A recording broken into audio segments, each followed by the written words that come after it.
saatnya kami rindu firman-Mu berkarya dalam hidup. Berfirmanlah Tuhan atas kami semua. Urapan dan hikmat-Mu menyertai hamba-Mu yang akan menyampaikan kebenaran firman Allah. Di dalam nama Yesus kami siap mendengarkan. Haleluya.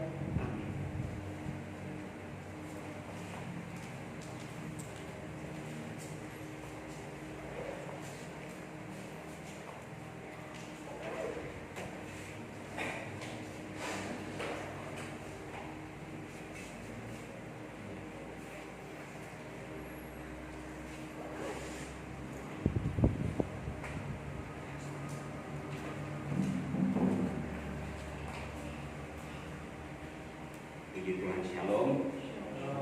Selamat pagi, selamat kita bertemu dalam kasih Tuhan.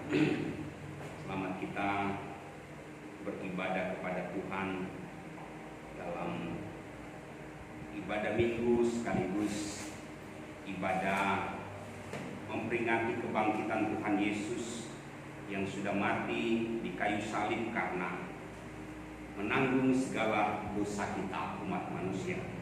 Tapi puji Tuhan, hari ini kita memperingati kebangkitan Yesus. Kita memperingati kemenangan yang sudah diperjuangkan oleh Tuhan lewat peristiwa Golgota. Kebangkitan yang merupakan sebuah bukti bahwa ketika Yesus bangkit, pengharapan tentang keselamatan kembali menjadi milik kita sebagai orang percaya. Milik untuk semua umat manusia sebenarnya. Tapi Alkitab berkata bahwa bagi siapa yang percaya, ia akan diselamatkan.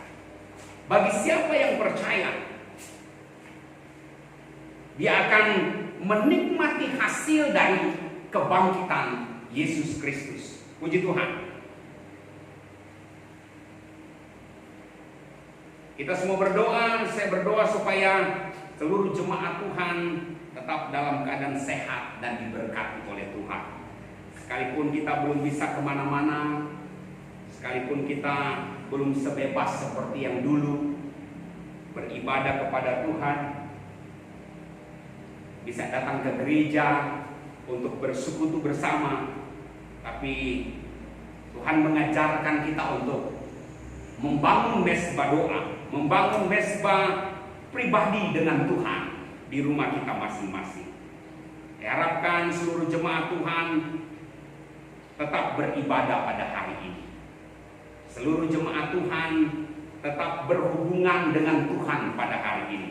Jangan sampai tidak. Karena kalau sampai tidak beribadah kepada Tuhan, ini sesuatu yang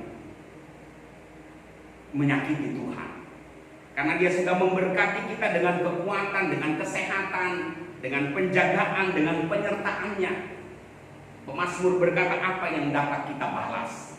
Apa yang mau kita balas kepada Tuhan untuk segala kebajikan? Dengan momen peristiwa kebangkitan Tuhan Yesus, kemenangan yang sudah Dia raih, yang sudah Dia berikan lewat kayu salib, lewat kebangkitan Kristus, berarti Dia juga memberikan pengharapan kepada kita bahwa kita anak-anak Tuhan yang menang dalam peperangan melawan COVID-19. Puji Tuhan. Mari kita membuka firman Tuhan. Firman Tuhan pada siang hari ini, pagi hari ini, ambil dari Injil Markus pasal 16. Injil Markus dalam pasalnya yang ke-16, ayat 1 sampai dengan ayatnya yang ke-8. Injil Markus dalam pasalnya yang ke-16, ayat 1 sampai dengan ayatnya yang ke-8. Puji Tuhan. Mari kita akan membaca berganti-ganti firman Tuhan pada saat ini.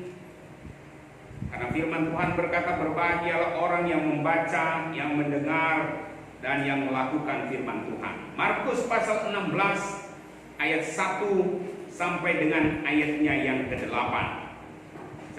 mulai membaca, saya membaca ayat yang angkanya ganjil, dan seluruh jemaat akan membaca ayat yang angkanya genap. Saya mulai membacanya dengan judul perikop ini, Kebangkitan Yesus. Setelah lewat hari Sabat, Maria Magdalena dan Maria ibu Yakobus serta Salome membeli rempah-rempah untuk pergi ke kubur dan meminyaki Yesus. Dan pagi-pagi benar pada hari pertama minggu itu, setelah matahari terbit, pergilah mereka ke kubur. Mereka berkata seorang kepada yang lain, "Siapa yang akan menggulingkan batu itu bagi kita dari pintu kubur?" Tetapi ketika mereka melihat dari dekat, tampaklah batu yang memang sangat besar itu sudah terguling. Lalu mereka masuk ke dalam kubur, dan mereka melihat seorang muda yang memakai jubah putih duduk di sebelah kanan. Mereka pun sangat terkejut. Tetapi orang muda itu berkata kepada mereka, "Jangan takut, kamu mencari Yesus orang Nazaret yang disalibkan itu. Dia telah bangkit, dia tidak ada di sini. Lihat, inilah tempat mereka membaringkan dia." Tetapi sekarang pergilah, katakanlah kepada murid-muridnya dan kepada Petrus, ia mendahului kamu ke Galilea. Di sana kamu akan melihat dia, seperti yang sudah dikatakannya kepada kamu. Lalu mereka keluar dan kembali meninggalkan kubur itu, sebab getah dan dahsyat menimpa mereka. Mereka tidak mengatakan apa-apa kepada siapapun juga karena takut. Amin.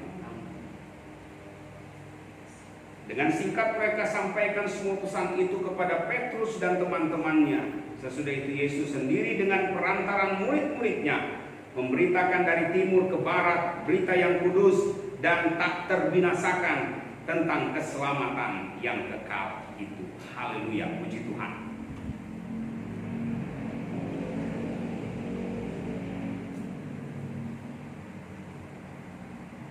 Hari ini kita memperingati kebangkitan Yesus yang merupakan bukti bahwa dia memberikan pengharapan di tengah situasi yang serba sulit hari-hari ini. Kebangkitan Yesus adalah jawaban bahwa kemenangan menjadi milik kita. Kemenangan menjadi milik orang yang percaya kepada Tuhan. Iblis ketika Yesus mati di kayu salib, dia merasa bahwa dia menang. Dia merasa bahwa dia mengalahkan Yesus. Dia tertawa karena murid-muridnya tercerai-berai. Iblis tertawa karena salah satu dari murid Tuhan menjadi jembatan untuk kematian Yesus. Iblis tertawa. Iblis merasa menang bahwa ada Petrus yang dengan begitu gigih pada awalnya ketika Yesus memanggilnya. Petrus yang pernah berkata bahwa engkau adalah anak Allah. Tapi pada akhirnya Petrus menjadi orang yang dikatakan oleh Tuhan, engkau telah menyangkali aku 3 kali. Sebelum ayam berkokok, engkau telah menyangkal aku 3 kali. Yudas, dia dipakai untuk menjual Tuhan Yesus. Petrus menjadi murid yang, Petrus artinya batu karang. Petrus memiliki mental yang tidak pantang menyerah. Ketika Yesus berada di Taman Getsemani dan murid-murid, Petrus yang tampil membela.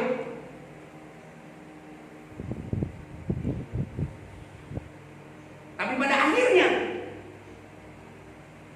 dari mulutnya keluar, aku tidak mengenal orang itu.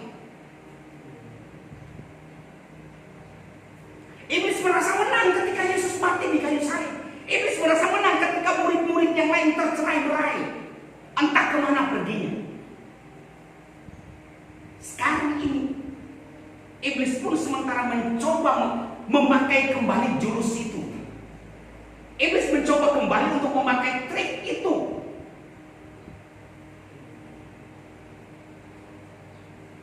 Dia mencoba menutup gereja dengan cara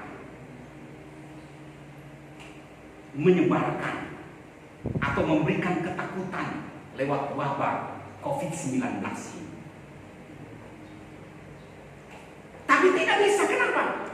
Karena anak-anak Tuhan, orang-orang percaya masih bisa saja beribadah di rumah masing-masing, masih tetap berseru kepada Tuhan, sekalipun itu dalam sebuah persekutuan kecil. Karena memang Alkitab berkata bahwa di mana ada 2 atau 3 orang berhimpun karena Tuhan, maka di situ Tuhan ada. Kita pun pada pagi hari ini, sekalipun kita dalam lingkup yang kecil, tapi ibadah kepada Tuhan tidak bisa dibatasi oleh apapun. Iblis tetap kalah. Amin. Iblis tetap kalah. Kita tetap pada posisi pemenang. Kita tetap pada harapan Tuhan menjadi orang yang menang. Lewat kebangkitan Yesus pada pagi hari ini,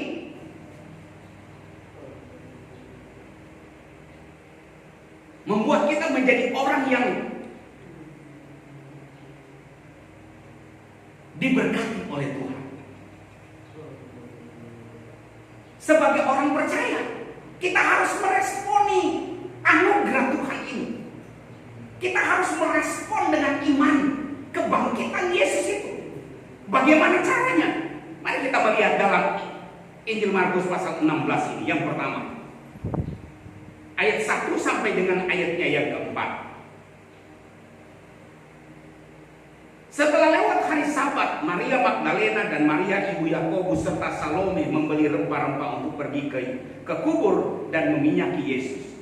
Dan pagi-pagi benar, pada hari pertama minggu itu, setelah matahari terbit, pergilah mereka ke kubur. Mereka berkata seorang pada yang lain, siapa yang akan menggulingkan batu itu bagi kita dari pintu kubur? Tetapi ketika mereka melihat dari dekat, tampaklah batu yang memang sangat besar itu sudah terguling. Haleluya. Yang pertama, bagaimana kita merespon kebangkitan Yesus di tengah situasi yang sulit, di tengah situasi yang tidak baik hari-hari ini? Yang pertama adalah jangan kita berputus asa. Jangan putus asa. Kebangkitan Yesus memberikan harapan. Ayat 1 sampai dengan ayatnya yang keempat. Maria Magdalena, Maria ibu Yakobus serta Salome berkerinduan, berkeinginan untuk melayani Tuhan, walaupun hanya dengan datang merempah-rempahi atau meminyaki jasad dari Tuhan Yesus. Karena ada sebuah tradisi yang mereka selalu pegang. Di hari yang ketiga, biasanya jasad sudah mulai rusak. Orang yang sudah mati biasanya di hari yang ketiga itu jasadnya sudah membengkak. Jadi mereka ingin pergi pagi-pagi supaya mereka dapat meminyaki atau dapat merempah-rempahi untuk mengawetkan jasad Yesus. Tapi ada satu tantangan yang harus mereka hadapi. Ada satu tantangan yang harus mereka lewati, adalah Alkitab berkata di ayatnya yang ketiga. Mereka berkata seorang kepada yang lain, siapa yang akan menggulingkan batu itu bagi kita dari pintu kubur?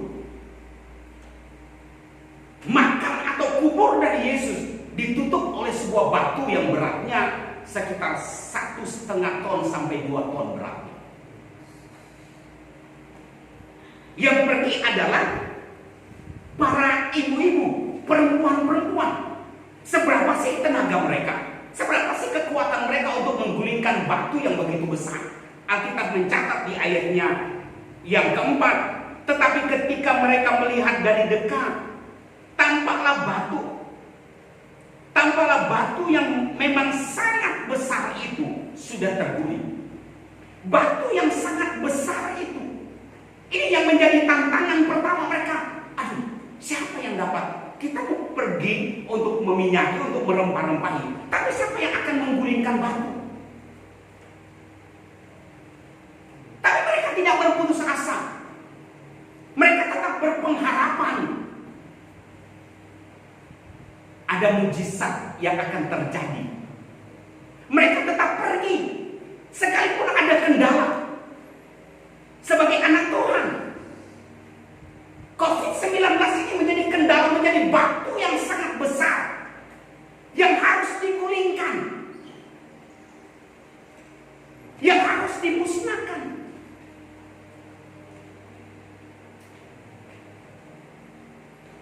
Kita tidak menjadi seperti orang dunia yang hampir putus asa menghadapi wabah ini. Orang dunia sekarang biasanya di depan gereja itu kan, wah, mobil cukup ramai dalam 1 menit, ada sekitar 2 atau 3 mobil yang lewat. Tapi sekarang hampir tidak kedengaran ada mobil yang lewat. Karena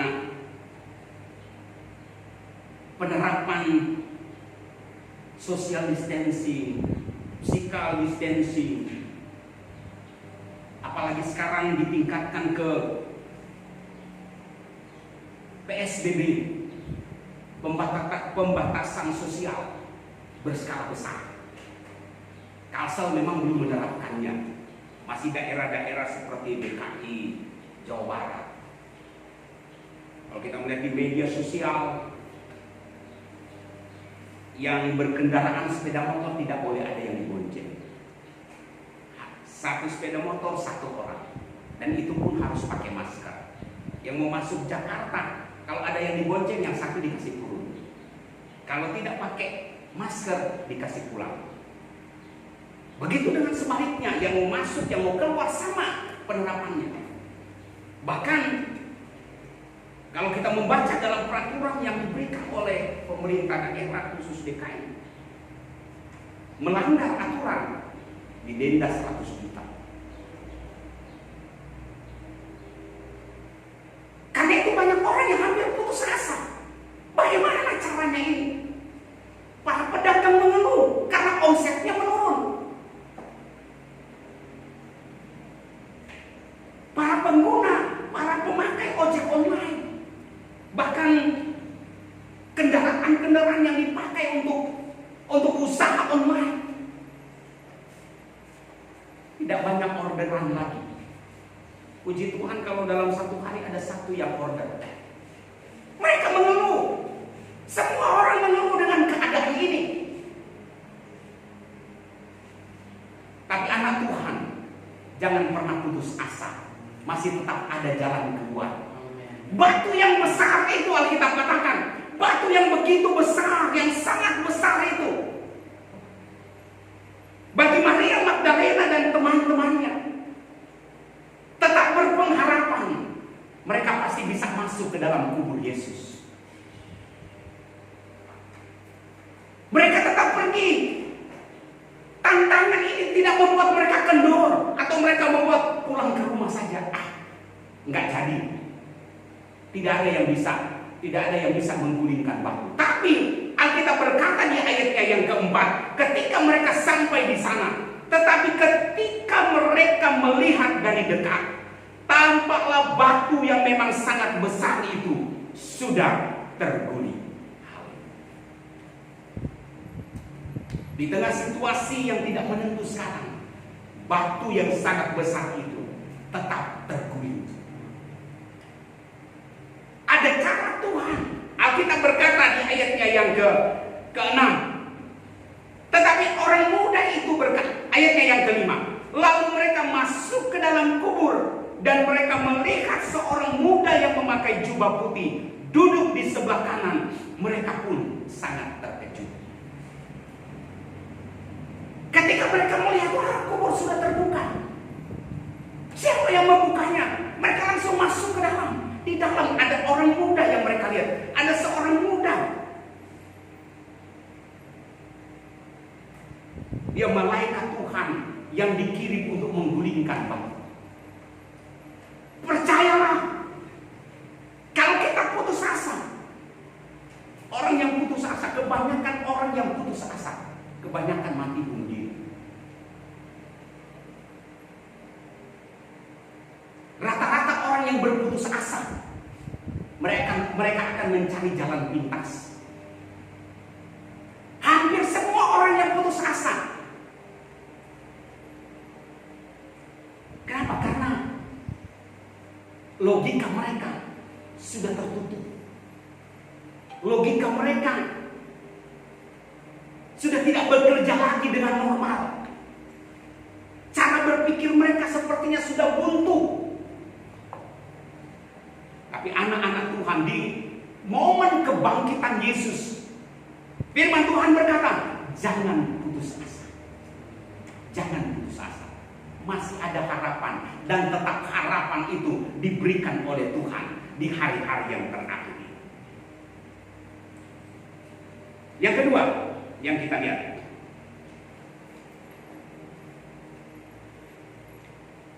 Markus pasal 16 ayatnya yang ke-6. Ayatnya yang ke-6. Firman Tuhan berkata, tetapi orang muda itu berkata kepada mereka, jangan takut, kamu mencari Yesus orang Nazaret yang disalibkan itu. Ia telah bangkit, ia tidak ada di sini. Lihat, inilah tempat mereka membaringkan dia. Haleluya. Jangan takut. Takut itu sudah seperti kalau di handphone, kalau di tablet itu seperti sebuah aplikasi. Siapapun dia yang namanya manusia, pasti ada aplikasi takut. Tidak mengenal, mau dia jemaat, mau dia pendeta, namanya dia manusia, tetap masih punya rasa takut. Nah, ini yang coba dimanfaatkan, ini yang coba dipakai oleh iblis hari-hari ini untuk membuat orang hidup dalam ketakutan.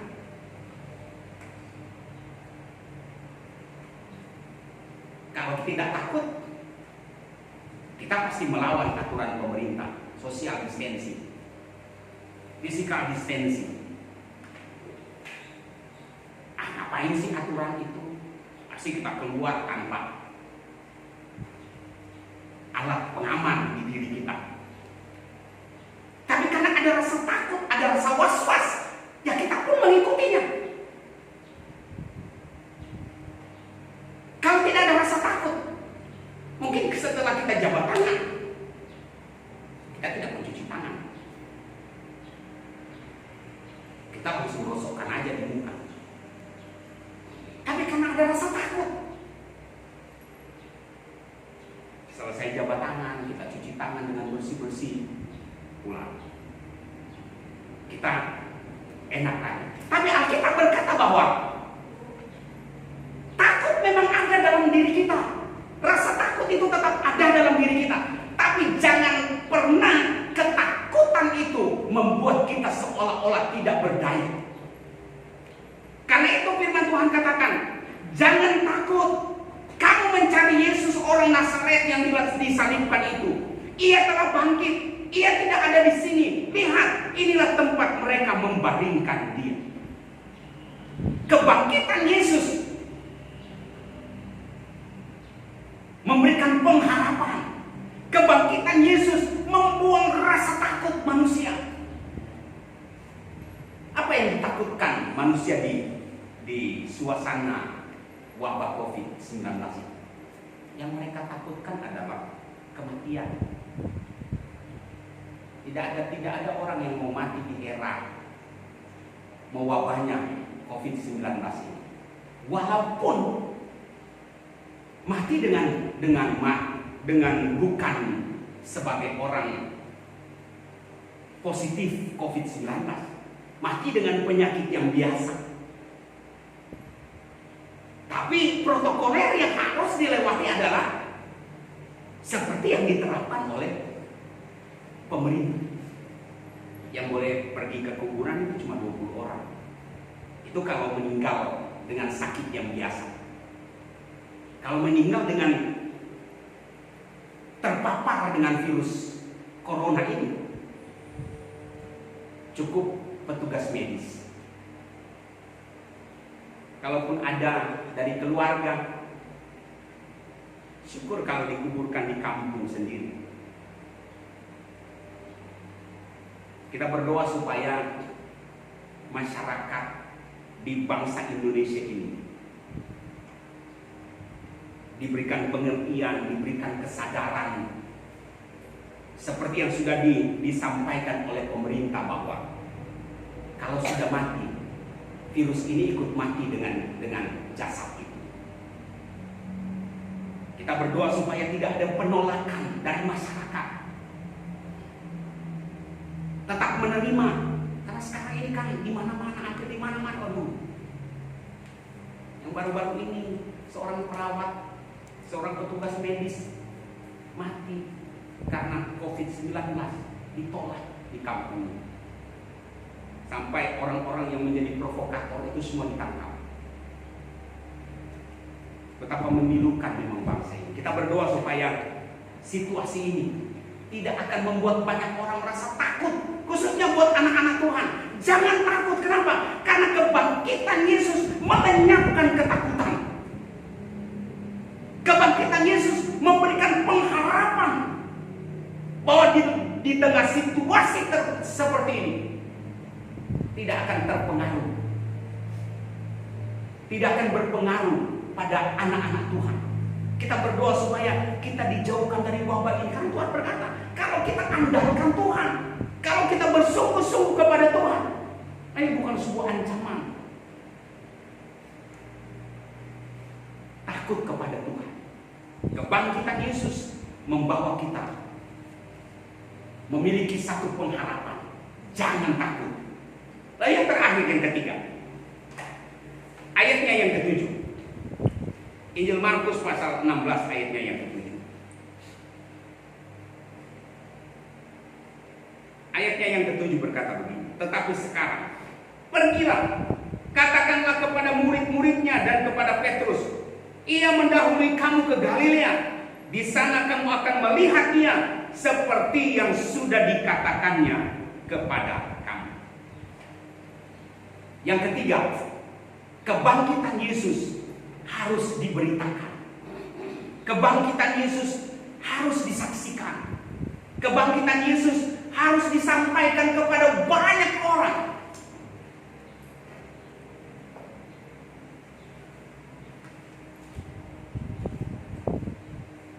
Karena peristiwa kebangkitan ini bagi banyak orang, ini bukan merupakan sebuah berita yang tidak masuk akal.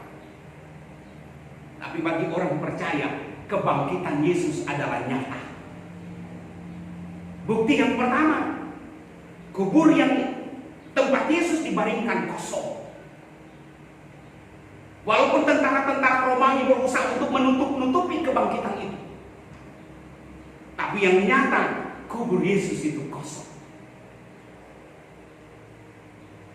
Kita harus sampaikan, Yesus sudah bangkit. Tujuan kebangkitannya supaya ketika anak Tuhan, ketika orang percaya kepada Tuhan itu mati, ada kebangkitan bagi mereka untuk menuju ke surga. Yang bahaya adalah orang yang mati tidak dibangkitkan lalu pergi ke surga, tapi dibangkitkan tapi menuju kebinasaan. Tapi kita percaya, kita pertahankan iman Kristen kita, iman percaya kita di hari-hari lewat kebangkitan Yesus, lewat peristiwa pasca kebangkitan Yesus, membawa kita untuk lebih semakin dekat, lebih semakin berharap hanya kepada Tuhan. Jangan takut, jangan putus asa.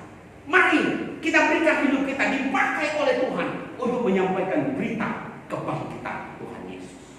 Puji Tuhan, inilah firman Tuhan pada siang hari ini dalam ibadah minggu sekaligus ibadah pasca kebangkitan Yesus, kiranya memberkati kita semua. Mari kita berdoa.